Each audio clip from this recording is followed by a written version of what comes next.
Permata TV YouTube Indonesia dengan bangga mempersembahkan sebuah storytelling kekinian abad ini, diangkat dari karya besar Esa Mintarja yang sangat populer di masanya, berlatar belakang kisah tanah Jawa masa lampau, tepatnya di penghujung kejayaan kerajaan tanah Jawa, dengan judul Kisah Api di Bukit Menoreh.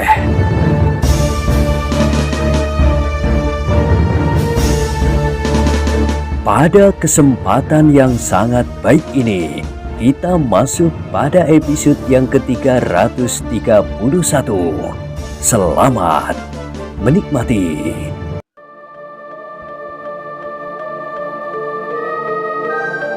Pada episode sebelumnya telah diceritakan, sementara itu, gembala tua itu pergi kepada kedua muridnya. Ditemuinya Kupolo sedang berbaring di atas anyaman daun kelapa, sedang Kupito duduk memeluk lututnya. Beberapa langkah dari mereka, seorang penjaga berjalan hilir mudik dengan tombak di tangan. "Apakah kalian lelah?" bertanya gurunya. Kupolo segera bangkit. Dengan serta-merta ia bertanya, "Apa kami sudah boleh tidur?" "Kenapa tidak?" Kupolo menjadi bingung. "Lalu bagaimana dengan tawanan yang berada di dalam bilik itu?" "Biar saja ia di situ. Kalian berdua dapat tidur berganti-ganti. Tetapi aku kira kalian yang masih muda-muda ini akan dapat bertahan 3 hari 3 malam. Kupolo mengerutkan keningnya. "Menurut pendengaranku, waktu Mahapati Gajah Mada menyelamatkan rajanya, 7 hari 7 malam ia sama sekali tidak beristirahat, apalagi tidur," desis gembala itu. "Baru setelah ia mendapat jalan untuk membawa raja itu kembali ke kota, Gajah Mada baru mau beristirahat." Kupito tersenyum, sedang Kupolo bersungut-sungut. Katanya, "Kelak, apabila aku menjadi Mahapati, aku pun akan berjaga-jaga 7 hari 7 malam." Kupito tidak dapat menahan tertawanya. Katanya, "Apa yang akan kau lakukan selama 7 hari 7 malam itu?" "Makan." Ketiganya tertawa, namun Kupolo pun segera merebahkan dirinya lagi di atas anyaman daun kelapa itu sambil berdesis, "Memang suatu cara yang baik, bergantian tidur. Kenapa baru sekarang kita ingat akan hal itu? Sekarang aku tidur, kau bangun Kakang Kupito. Nanti pada saatnya kau bangun, aku yang tidur." "Bagus, tetapi kalau nasi masak, aku tidak mau membangunkan kau." Kupolo tidak menjawab, tetapi sambil menggaruk-garuk perutnya ia berkata, "Kalau begitu, aku pun tidak akan dapat tidur." Gurunya tersenyum, namun kemudian ia berkata, "Aku harus segera kembali ke ruang tengah menunggu Sidanti. Sebentar lagi apabila semua persiapan sudah selesai, para pemimpin Menoreh akan melepaskan jenazah mereka yang gugur di peperangan ini. Kalau Angger Sutowijoyo bersedia tetap berada di ruang tengah, aku akan dapat ikut bersama Samekto dan Kerti." Orang tua itu berhenti sejenak, lalu katanya, "Apakah kalian sudah bertemu dengan Raden Sutowijoyo?" "Sudah, Guru," jawab Kupito. "Baru saja ia datang kemari." "Apa katanya?" "Tentang alas mentauk itu lagi," jawab Kupito. "Kami dimintai untuk membantunya," sahut Kupolo. "Agaknya Raden Sutowijoyo memerlukan beberapa orang untuk itu." "Beberapa orang yang bersedia untuk berkelahi," gumam gurunya. "Tetapi apa katamu berdua?" "Aku bersedia," Jawab Kupolo dengan serta-merta. Aku tidak dapat berdiri tidak berpihak, sementara kedua pasukan Mentauk dan Pajang akan saling berhadapan. Gurunya mengangguk-anggukkan kepalanya. Ia dapat mengerti pendirian Kupolo. Sangkal Putung seolah-olah terletak di garis yang menghubungkan kedua daerah itu. Kalau anak yang gemuk itu sama sekali tidak menentukan sikap, maka mungkin sekali daerahnya akan tergilas oleh kedua belah pihak. Apakah kau sudah menjawab? Bertanya gurunya. Sudah guru, jawab Kupolo. Dan kau? Bertanya gurunya kepada Gupito. Aku menyerahkan persoalannya kepada guru, jawab Gupito. Menurut Raden Sutowijoyo, guru sudah bersedia. Gurunya menarik nafas dalam-dalam. Persoalan yang dihadapi oleh Kupolo memang tidak terlampau rumit. Ia harus berpihak pula, berpihak kepada yang memberinya harapan. Apalagi Sutowijoyo telah dikenalnya baik-baik sejak lama. Tetapi soalnya akan berbeda bagi Gupito. Sekali lagi terlintas di dalam angan-angannya Senopati Pajang di bagian selatan yang bernama Untara. Itulah nanti yang akan memegang peranan. Ki Gede Pemanahan sendiri sudah tidak ada di Pajang lagi. Ki Penjawi sudah berada di Pati pula. Maka selain Ki Patih dan Sultan Pajang sendiri, maka Senopati Pajang tidak ada lagi yang mumpuni. Apakah mungkin bahwa Angger Agung Sedayu akan berhadapan dengan Angger Untara? Pertanyaan itu selalu mengganggunya, tetapi ia masih tetap menyimpan pertanyaan itu di dalam hati. Agaknya Gupito sama sekali masih belum teringat untuk memperhitungkannya hal itu pula. Apakah guru benar-benar telah menyetujuinya? Tiba-tiba Gupito bertanya. Gurunya menarik nafas dalam-dalam. Jawabnya, aku memang sedang mempertimbangkan apakah yang sebaiknya aku lakukan. Sutowijoyo memang sudah menyampaikan pesan Ki Pemanahan kepadaku. Aku kira tidak akan ada keberatannya, sahut Kupolo. Dengan demikian kita telah membantu bangkitnya suatu daerah baru. Sudah tentu kita mengharap bahwa tidak akan terjadi apapun di antara semua pihak. Alas Mentauk, Pajang, Mangir dan Menoreh, apalagi Prambanan dan Sangkal Putung. Gembala tua itu mengangguk-anggukkan kepalanya, tetapi tatapan matanya melontar ke titik-titik yang sangat jauh. Wajah orang tua itu tampak menjadi murung. Hampir tidak pernah kedua muridnya melihat gurunya begitu dalam merenungi sesuatu. Sehingga dengan demikian, kedua murid-muridnya itu pun untuk sejenak berdiam diri. Sebenarnya lah, berbagai persoalan telah berkecamuk di dalam dada orang tua itu. Masalah tanah perdikan Menoreh memang sudah hampir selesai, tetapi masalah-masalah lain telah menunggunya. Tanpa sesadarnya orang tua itu mengamati lukisan di pergelangan tangannya. Sebuah cambuk yang di ujungnya tersangkut selingkar cakra bergerigi 9. Orang tua itu menarik nafas dalam-dalam. Terngiang pertanyaan Ki Argopati tentang lukisan di pergelangan tangannya itu. Kiai, gambar itu adalah ciri dari perguruan Empu Windu Jati.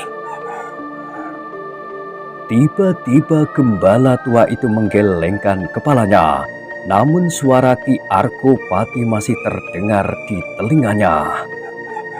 Aku mengenal seorang yang luar biasa. Seorang yang bersenjata cambuk dan yang senang sekali berteka-teki tentang dirinya. Tetapi sudah tentu bukan kau, karena pada saat itu pun umurnya sudah setua kita sekarang. Sekali lagi gembala tua itu menarik nafas dalam-dalam. Namun tiba-tiba ia tersadar bahwa kedua murid-muridnya sedang memandangnya dengan heran. Sehingga kemudian ia pun berdesis. Ternyata aku pun lelah sekali. Tempat ini memberikan kesejukan, sehingga aku pun menjadi ngantuk karenanya. Kupolo menarik nafas pula. Sekilas dipandanginya wajah Gupito yang bertanya-tanya. Baiklah, berkata gembala tua itu. Aku akan ke ruang tengah sejenak. Kalau Angger Sutowijoyo bersedia untuk menunggu Sidanti sebentar bersama Ki Honggopati dan Ki Tiposongo yang berada di longgangan belakang, aku akan ikut melihat upacara pemakaman. Apakah kami dapat ikut? Bertanya Kupolo. Tidak usah, kau punya tugas sendiri. Kupolo mengerutkan keningnya. Tetapi itu pun aku masih belum tahu kapan persiapan pemakaman itu selesai. Bahkan mungkin malam nanti. Kini baru dipersiapkan lubang-lubang yang cukup banyak. Dari manakah jenazah-jenazah itu diberangkatkan? Sudah jelas tidak dari rumah ini. Dari Banjar? Iya, dari Banjar. Kupolo mengangguk-anggukkan kepalanya, tetapi matanya sudah menjadi semakin redup oleh kantuk yang seakan-akan semakin mencekamnya, apalagi karena silirnya angin dan bunyi burung tekubur di kejauhan. Nah, tinggallah kalian di sini. Hati-hatilah, supaya bantuan yang sudah kita berikan selama ini kepada tanah ini tetap berkesan baik sampai rampung. Kedua muridnya menganggukkan kepala mereka sambil menjawab. Baik guru. Di sepanjang langkahnya, gembala tua itu menundukkan kepalanya sambil merenungi dirinya sendiri. Kalau pada suatu saat ia bertemu dengan Ki Gede Pemanahan, maka pertanyaan Ki Gede Menoreh itu pun pasti akan diulang lagi meskipun dengan nada yang berbeda. Gembala tua itu tanpa disengaja telah mengangguk-anggukkan kepalanya. Berbagai persoalan hilir mudik di kepalanya. Seharusnya masa-masa itu sudah dilupakan orang. Katanya di dalam hati, aku pun ingin melupakannya.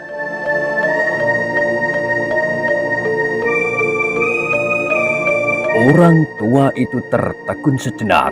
Ia melihat beberapa orang pengawal memasuki halaman. Sejenak mereka bercakap-cakap dengan pengawal yang sedang bertugas. Kemudian seorang pengawal dengan tergesa-gesa memasuki pendopo langsung ke ruang tengah. Gembala itu pun kemudian pergi ke pendopo. Ia melihat Samekto dan Kerti keluar melintasi pendopo itu, turun ke halaman. Ketika mereka melihat orang tua itu, mereka pun berhenti.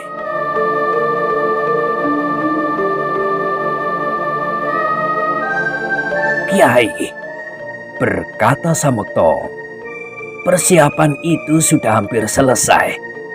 Kalau Kiai ingin menghadirinya, sebentar lagi Kiai supaya pergi ke Banjar bersama Pandanwangi. Ia ingin melihat juga upacara itu. Orang tua itu mengangguk-anggukkan kepalanya. Baiklah, aku akan pergi. Ketika Samekto dan Kerti kemudian pergi bersama pengawal itu, ia pun segera masuk ke dalam. Ditemuinya Sutowijoyo duduk sendiri sambil mengunyah pondok beras. Aku akan minta tolong kau lagi, anak mas, berkata gembala tua itu. Apalagi Kiai? Aku akan melihat upacara pemakaman korban peperangan ini.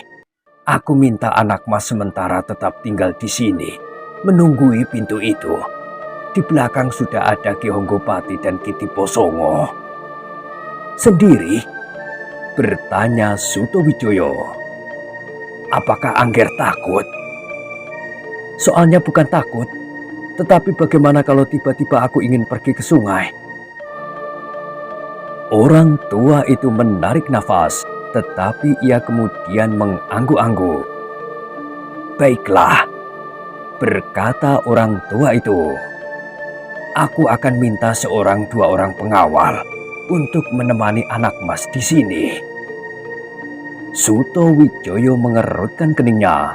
Tiba-tiba ia berbisik. Hei, siapakah sebenarnya pimpinan tertinggi yang mewakili Ki Arkopati di bidang keprajuritan? Kenapa? Apakah Kiai barangkali? Gembala tua itu mengerutkan keningnya, namun kemudian ia tersenyum. Aku sudah terlanjur terlibat anak mas. Memang tidak pantas aku mengatur dan menangani persoalan di tanah ini terlampau banyak. Tetapi tanpa Ki Arkopati, mereka masih memerlukan banyak sekali bimbingan. Sutowijoyo mengangguk-anggukkan kepalanya. Sambil tersenyum ia berkata, pada suatu saat, Mentauk memerlukan pula Kiai. Gembala tua itu menarik nafas dalam-dalam, namun kemudian ia pun tersenyum. Sambil mengangguk-anggukkan kepalanya ia berkata, laris juga tenaga tua ini agaknya. Sutowijoyo tertawa pendek. Katanya, suatu kehormatan bagi Kiai. Orang tua itu pun menyahut, sebenarnya Mentauk sudah tidak memerlukan siapapun lagi. Mentauk sudah cukup memiliki senopati-senopati yang mumpuni. Ki Gede Pemanahan sendiri adalah seorang panglima yang tidak ada tandingnya. Kenapa orang tua-tua yang tidak berarti seperti aku ini akan dibawanya pula? Sutowijoyo masih tertawa. Katanya, tentu ada sebabnya Kiai. Dan Kiai pun aku kira sudah mengetahui pula. Belum, berkata orang tua itu. Apa saja dapat Kiai katakan kepadaku? Karena aku memang baru mengenal Kiai sejak di Sangkal Putung. Tetapi mungkin ayah akan berkata lain. Gembala itu mengangkat alisnya. Ayah memang selalu bertanya tentang Kiai, tentang seorang yang bersenjata cambuk. Baik, sahut gembala tua itu. Sekarang aku akan pergi sejenak bersama Angger Pandanwangi. Sutowijoyo masih saja tersenyum. Dipandanginya saja orang tua yang masuk ke dalam bilik Ki Arkopati. Kemudian sejenak ia tinggal di dalam sebelum orang tua itu keluar lagi dari bilik itu bersama Pandanwangi. Ki Arkopati tidak berkeberatan apabila Pandanwangi pergi sejenak atas namanya menghadiri pemakaman korban-korban dari peperangan yang telah berjatuhan. 2 orang prajurit akan mengawani Angger di sini, berkata gembala itu kepada Sutowijoyo. Sebenarnya lah bahwa kemudian 2 orang prajurit datang dan duduk bersama anak muda itu. Sedang 2 orang yang lain langsung masuk ke dalam bilik Ki Arkopati. Di sepanjang jalan menuju ke Banjar, baik Pandanwangi maupun gembala tua itu tidak terlampau banyak berbicara. Dalam angan-angan masing-masing bergejolak masalah-masalah yang berbeda-beda. Pandanwangi masih merenungi abu tanah perdikannya yang telah dibakar oleh api peperangan di antara keluarga sendiri yang digelitik oleh ketamakan Ki Tambakwedi.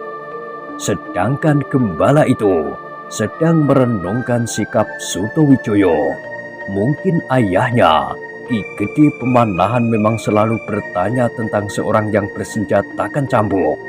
Tetapi apakah pesan Ki Gede Pemanahan ini benar-benar sampai pada suatu kepastian? Ia memerlukannya atau hanya sekedar karena akal Sutowijoyo itu sendiri. Menilik cerita Sutowijoyo sendiri, ayahnya masih meragukannya apakah dalam keraguan-raguan itu Ki Gede Pemanahan sudah dapat mengambil suatu sikap.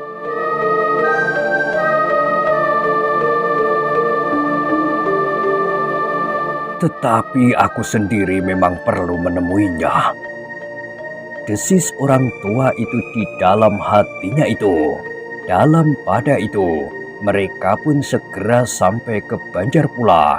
Sejenak kemudian maka jenazah-jenazah yang berada di Banjar itu pun segera diberangkatkan ke pekuburan. Beberapa orang keluarga mereka yang berhasil dihubungi telah menitikkan air matanya seperti darah yang tertumpah, maka air mata mereka itu pun telah membasahi tanah kelahiran mereka. Sebuah barisan yang panjang telah mengiringi korban-korban peperangan itu.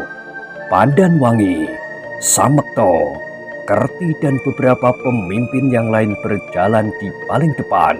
Di belakang mereka, gembala tua yang telah ikut menentukan akhir dari peperangan itu pun berjalan sambil menundukkan kepalanya.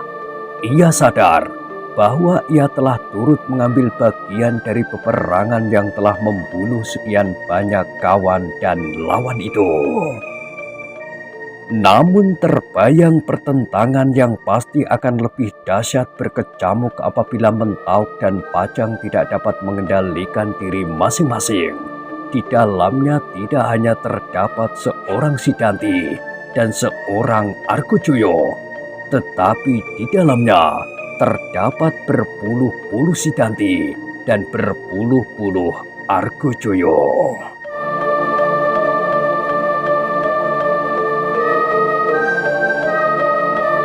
Senopati-senopati perang yang pilih tanding akan turun ke medan. Prajurit-prajurit yang tangguh dan panglima-panglimanya yang tidak ada taranya. Orang tua itu menarik nafas dalam-dalam. Yang terutama menjadi pusat kecemasannya adalah Untara, senopati muda yang memiliki kemampuan yang besar itu, yang justru diserai daerah di sisi selatan. Apalagi kalau Widura masih juga berada di Sangkal Putung bersama beberapa bagian dari pasukan Pajang. Orang itu menggeleng-gelengkan kepalanya. Kalau pertentangan jasmania harus terjadi, maka masalahnya akan sangat rumit bagi murid-muridnya, terutama Gupito. Oleh angan-angannya itu, maka gembala tua itu hampir tidak memperhatikan lagi ketika satu demi satu jenazah-jenazah itu diturunkan ke lubang pembaringannya untuk yang terakhir kali. Namun salah seorang dari mereka memang telah menarik perhatiannya. Pandanwangi yang menyandang sepasang pedang di lambungnya itu maju mendekati pekuburan yang baru saja ditimbun dengan tanah yang merah. Perlahan-lahan ia berdesis, "Jasamu tidak akan terlupakan, Urahasta."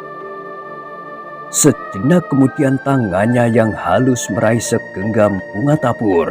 Ketika bunga itu berjatuhan di atas gundukan tanah yang masih basah itu, air matanya pun menitik.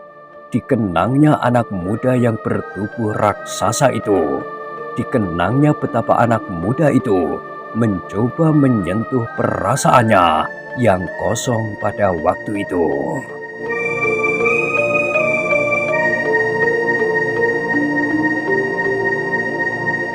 Kepala Pandanwangi pun menunduk dalam-dalam.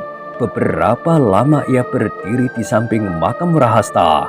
Sekilas terbayang pula pada saat-saat terakhir dari hidupnya itu. Masih juga anak muda itu bertanya kepadanya. Pandanwangi menarik nafas dalam-dalam. Ikhlas atau tidak ikhlas, ia pernah menganggukkan kepalanya. mengiyakan permintaan Wrahasta untuk memperistrikannya. Sekejap sebelum ia melepaskan nafasnya yang terakhir. Dan kini Wrahasta itu telah dikuburkan di antara para pengawal yang telah gugur dalam menunaikan tugas mereka untuk tanah kelahiran. Setelah semuanya selesai, maka orang-orang yang mengantar jenazah-jenazah itu pun satu-satu meninggalkan pekuburan. Dengan hati yang berat mereka melangkah semakin jauh, meninggalkan orang-orang yang pernah ada di antara mereka, pernah bergurau dan bertengkar dalam satu lingkungan. Di jalan kembali Pandanwangi menjadi semakin diam. Gembala tua yang berjalan di sampingnya sama sekali tidak diacuhkannya. Sekali-sekali ia masih mengusap matanya yang basah. Ketika Pandanwangi masuk ke halaman rumahnya, ia tertegun sejenak.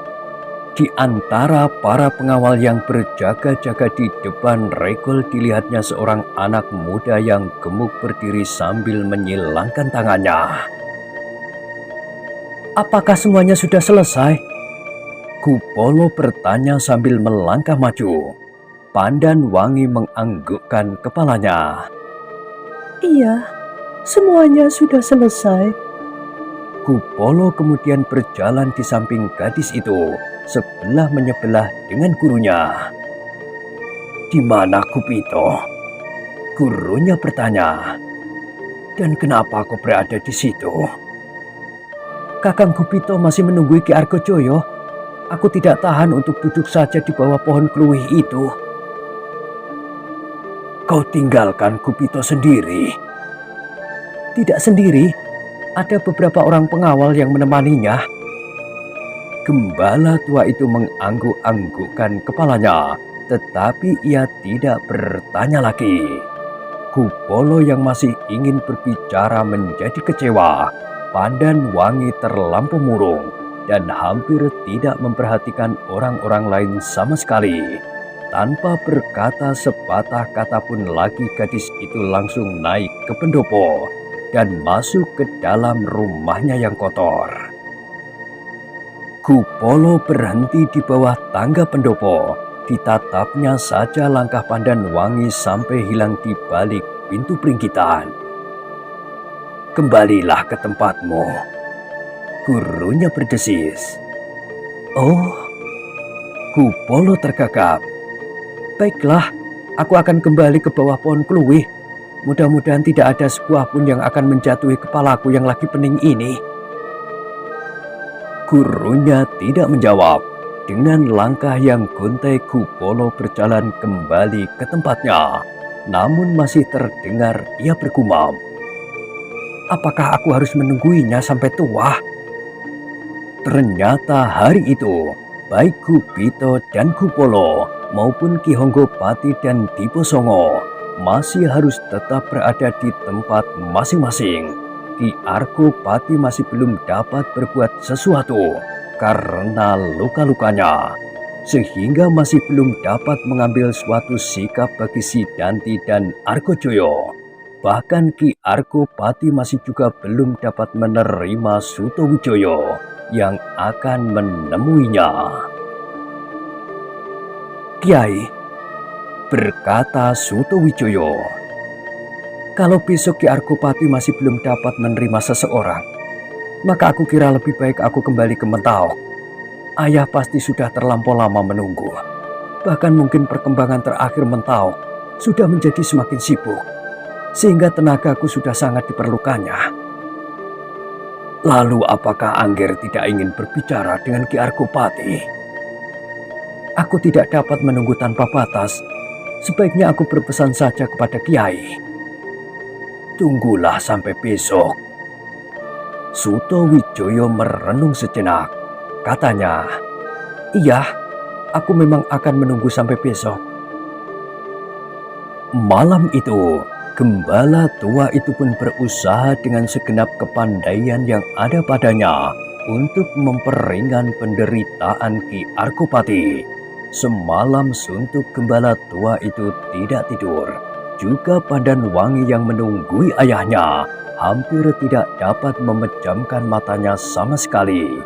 Hanya kadang-kadang sambil bersandar dinding, Pandan Wangi terlena sejenak. Namun kemudian ia segera terbangun kembali.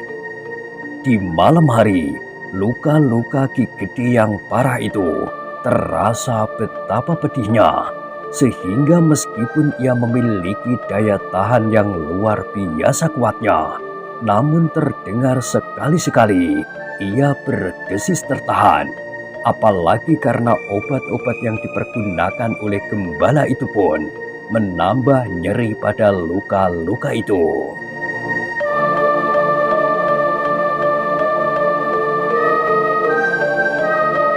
Semalaman gembala tua itu duduk dengan tegangnya, tidak kalah tegang dari pertempuran yang dialaminya semalam.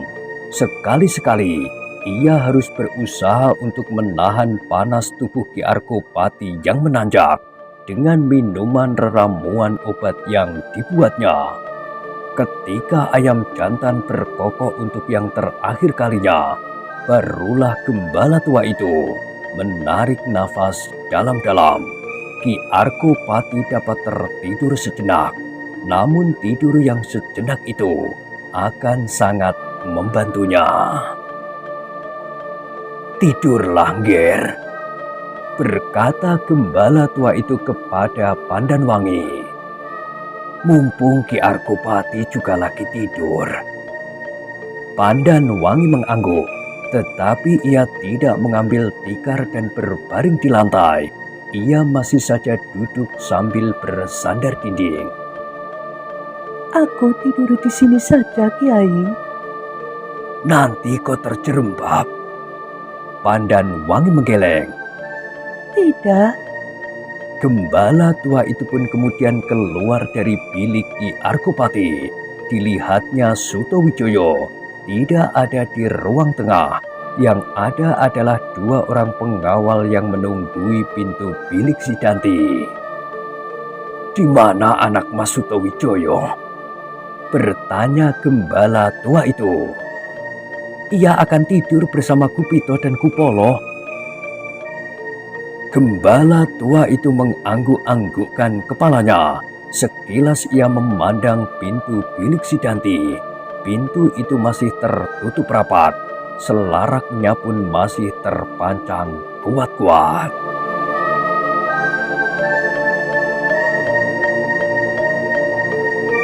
"Anak itu akan tetap merupakan masalah bagi tanah perdikan ini," katanya di dalam hati. "Aku tidak dapat membayangkan bagaimana Ki Argopati akan menyelesaikannya." Sambil mengangguk-angguk, di luar sadarnya gembala tua itu pun kemudian duduk di samping kedua pengawal yang sedang bertugas menunggui pintu bilik si Danti itu. Sejenak kemudian, maka cahaya yang merah telah membayang di halaman. Semakin lama semakin terang. Para pengawal yang berkesempatan tidur di gandok kanan dan kiri, di ruang-ruang belakang, di pendopo dan di banjar itu, satu demi satu telah terbangun. Gembala tua yang belum mendapat kesempatan untuk tidur itu pun telah bangkit pula.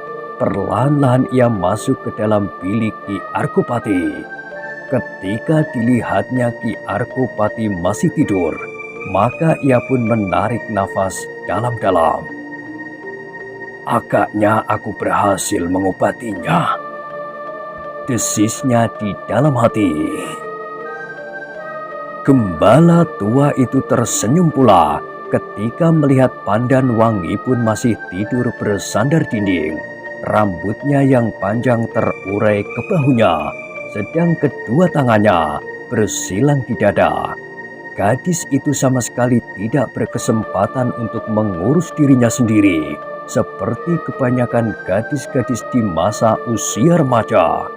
Pandan Wangi selama ini hanya bergulat dengan pedang dan dengan ayahnya yang terluka.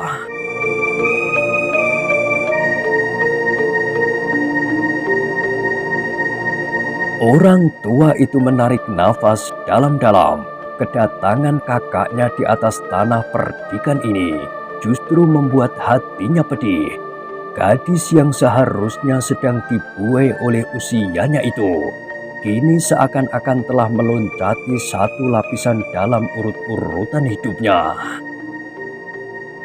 Mudah-mudahan selanjutnya tanah ini menjadi tenang, berkata gembala tua itu di dalam hatinya. Demikianlah, maka gembala tua itu berpengharapan bahwa hari itu Ki Arkopati sudah menjadi jauh lebih baik dari keadaan sehari sebelumnya, sehingga ia dapat menerima Sutowijoyo. Sutowijoyo sendiri setelah membersihkan dirinya, segera masuk ke ruang tengah. Ditemuinya gembala itu duduk di antara dua orang pengawal yang ditinggalkannya semalam. Bagaimana Kiai? Apakah hari ini aku dapat bertemu dengan Ki Arkopati? Mungkin Ger, agaknya Ki Arkopati sudah menjadi semakin baik. Tetapi sudah tentu tidak sepagi ini. Siang nanti, aku harap Ki Arkopati sudah berkesempatan untuk berbicara. Sutowijoyo mengangguk-anggukkan kepalanya. Aku menunggu hari ini.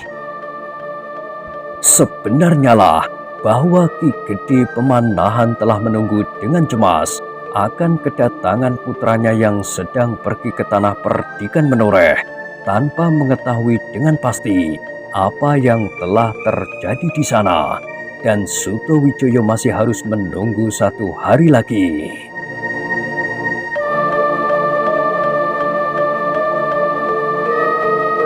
Ketika Ki Arkopati kemudian terbangun dari tidurnya, ia merasakan bahwa keadaan badannya telah menjadi jauh lebih baik.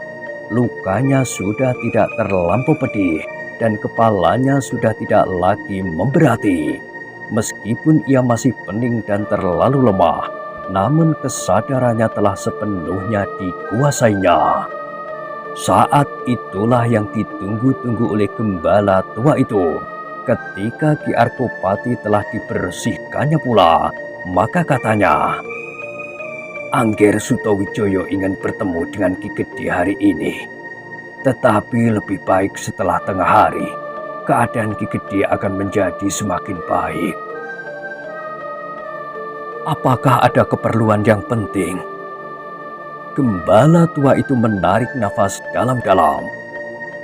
Sebenarnya tidak begitu penting Ki Gede, tetapi karena ia sudah berada di atas tanah ini, maka ia memerlukan untuk menemui Ki Gede. Ki Gede Menoreh mengangguk-anggukkan kepalanya. Badannya yang terasa semakin segar membuat pikirannya menjadi segar pula. Ternyata hari itu, Ki Gede sudah dapat menelan makanan sedikit demi sedikit, sehingga badannya tidak terasa sangat lesu. Dengan telaten Pandanwangi membantu ayahnya menyuapkan makanannya. Agaknya Pandanwangi pun menjadi sangat bersyukur bahwa ayahnya sudah menjadi semakin baik.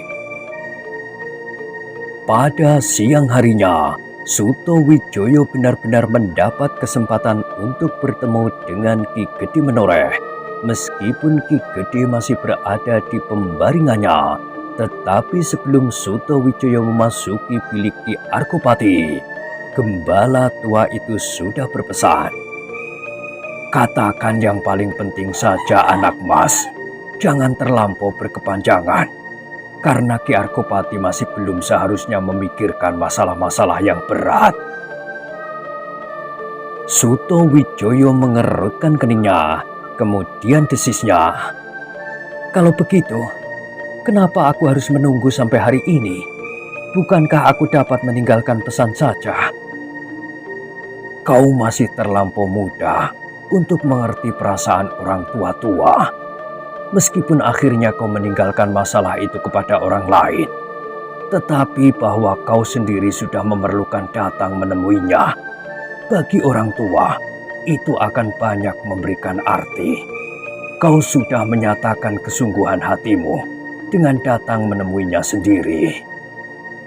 Suto Wijoyo mengangguk-anggukkan kepalanya.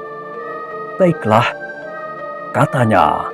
Kemudian dengan diantar oleh gembala tua itu, Suto Wijoyo memasuki bilik Ki Arkopati.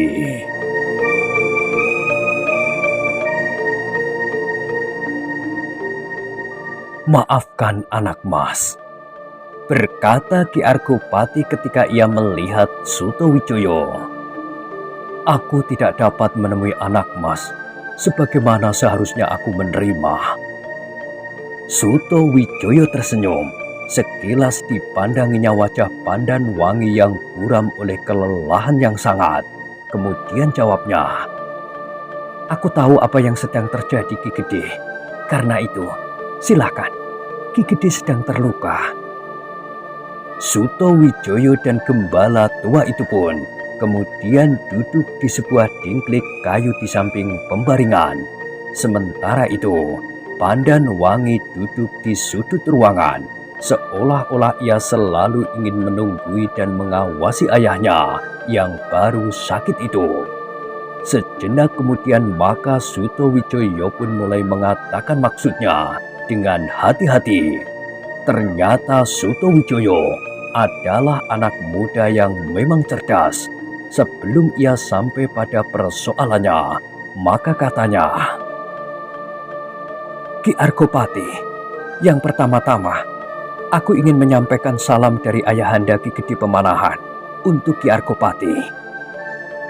Ki Arkopati tersenyum sambil mengangguk-angguk kecil. Ia berkata, terima kasih anak mas. Nanti apabila anak mas kembali, aku pun menyampaikan salam kepada Ki Gede Pemanahan.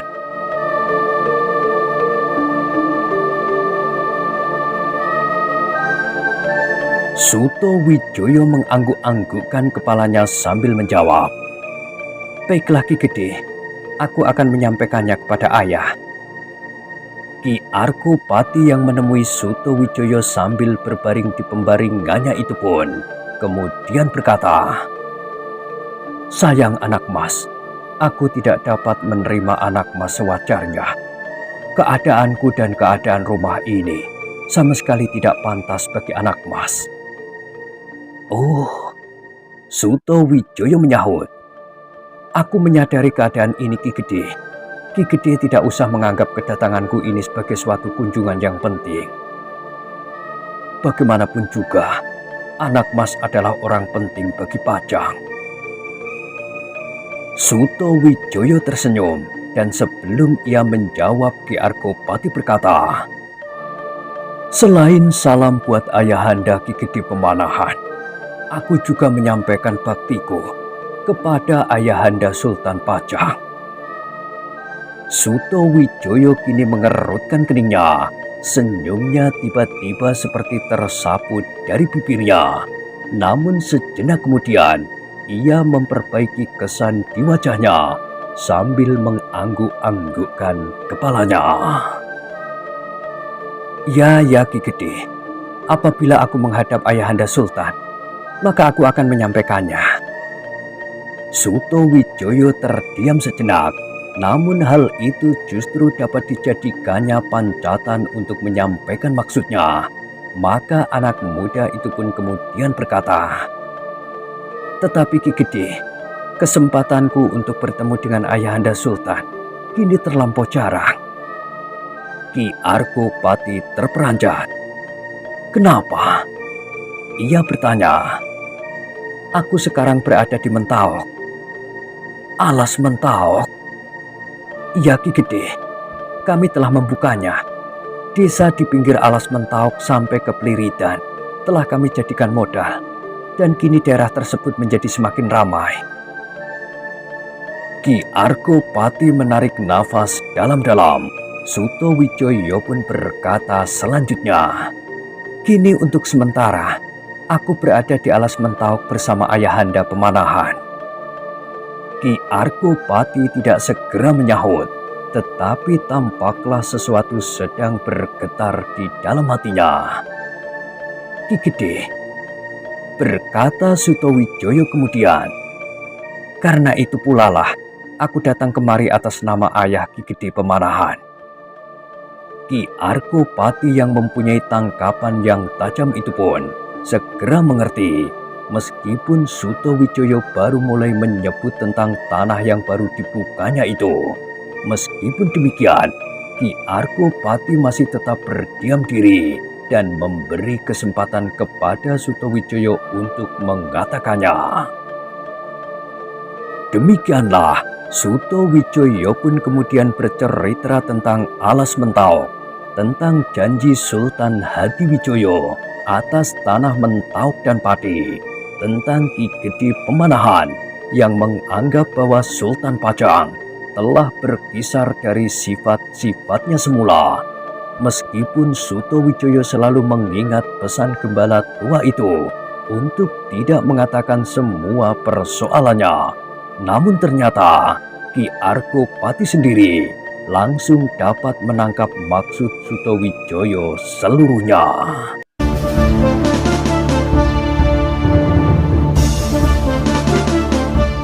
Nah, bagaimanakah kisah selanjutnya?